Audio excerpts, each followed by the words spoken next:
Hello and welcome to the Foot Geeks. My name is CJ and today we'll be looking at a product that's again from France, but this time around it's a running shoe. The Hoka, which is a French brand that was designed particularly for downhill runners, has a very thick sole on most of their models. I mean, obviously even the slightly lesser thick profile type models are very similar. But today we'll be reviewing in specific the Hoka Bondi, which is a product that has probably the thickest sole profile out of all of the lines and in this particular brand.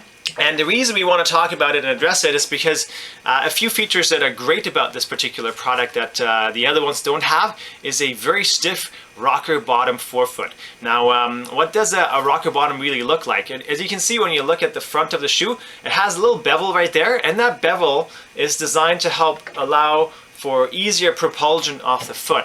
Now, if you have rigid toes, like a hallux rigidus, where the big toe joint itself doesn't allow the big toe to move, this particular product can be extremely useful just because of the fact that it's going to help reduce pressure on that joint, and as a result you're going to end up with less pain.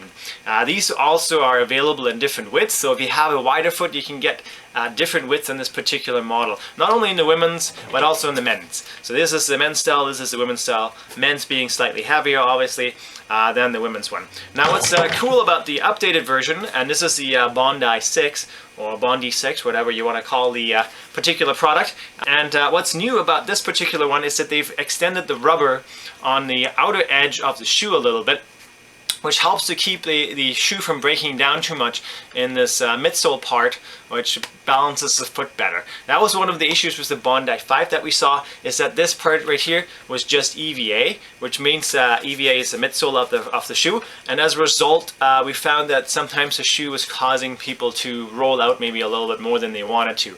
That's a nice new feature that they've added to this particular model that wasn't available in the previous one. As you can see, the shoes on the bottom are really more of a not really a trail shoe. Gravel would be okay, but I think it's really more of a city running shoe or walking shoe for concrete type surfaces or paved surfaces. Now there's a good amount of room across here as well. The front really doesn't have a lot of seams, so if you have bunions, hammer toes, things like that, it's quite soft in the mesh material itself, so that works really well. Strong heel counter. In the back here you can see I can't really squeeze it together. It gives a good amount of support right there, and even if you have balance issues, it's got a really nice strong and wide back of the shoe, which is going to prevent too much lateral or sideway movement in the particular product. But really the biggest feature on this one is the stiff rocker sole. So you can see when I try to flex the forefoot, it's really stiff, and that's going to prevent pressure on your big toe joint.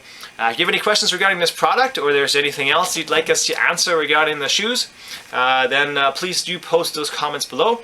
They do have a removable insole if you do have orthotics. If you haven't done so already, please subscribe to us on YouTube, and otherwise have a fantastic day.